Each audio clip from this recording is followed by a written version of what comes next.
Mendoza case. Naplan siya ang ticket pagkapanalo sa 642 noong October 2, 2014 at tumama ng premyong 12,391,600. Yung ticket ay naplan siya kaya nagkaroon ng problema, medyo may nabura ata or something like that. Inakyat to sa Supreme Court and noong May 28, 2024, may decision ng Supreme Court telling PCSO na bayaran na itong nanalo si Antonio Failon Mendoza.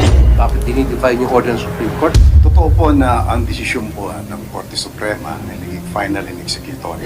I was there when Mr. Mendoza went to the office. But unfortunately, one of the requirements is clearance from the Commission on Audit. We refer Mr. Mendoza to the office of the COA because according to COA, it is a money claim against the government. There is this circular which need to be complied. Ang sabi po namin sa kanya, once he get the clearance,